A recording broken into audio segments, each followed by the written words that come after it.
The Oregon Trail, narrated by me, Austin King Hinkey. This took place in the mid-1800s and was about 2,200 miles long. This stretched from Independence, Missouri, all the way to Oregon City, Oregon. There were about 400,000 people that traveled on the trail, but only about 80,000 of those people actually made it. One of the first landmarks travelers saw were Courthouse and Jailhouse Rock.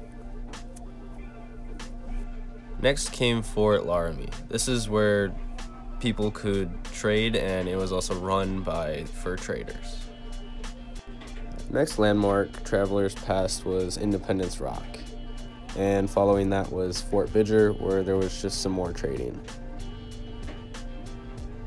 After that was Soda Springs, Fort Hall, and Fort Boys.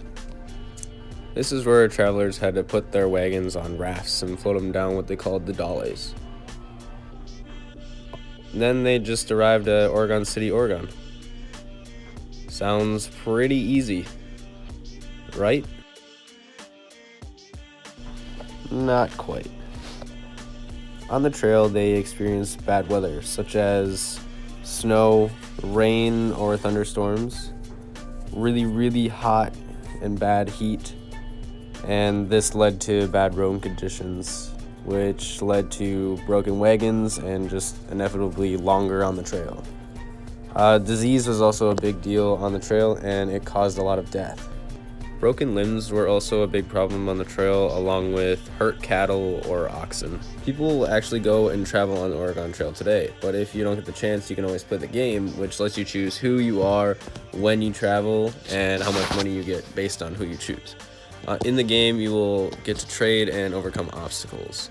You also have to overcome illness, broken wagons, and sadly, death.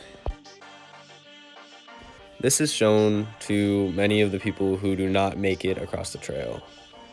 Dysentery was an example of one of the common diseases on the trail. It's pretty much just an infection of the intestinal tract, which led to very bad vomiting and diarrhea, and eventually death. Along with death came a lot of grief and just coping with it, and this is an inside view on A Pioneer Woman Copes with Personal Tragedy, 1847 to 1850. January 31st, 1848. Rain all day. If I could tell you how we suffer, you would not believe it. Our house, or rather a shed joined to a house, leaks all over. The roof descends in such a manner as to make the rain run right down into the fire. I have dipped as much as 6 pails of water off of our dirty hearth in one night. Here I sit up, night after night, with my poor sick husband, all alone and expecting him every day to die. I neglected to tell you that Welch's and all the rest moved off and left us. Mr. Smith has not been moved off his bed for 6 weeks, only by lifting him by each corner of the sheet, and I had hard work to get help enough for that, let alone getting watchers. I have not undressed to lie down for 6 weeks, beside all of our sickness. I had a cross little babe to take care of. Indeed, I cannot tell you half. February 1st, 1848. Rain all day.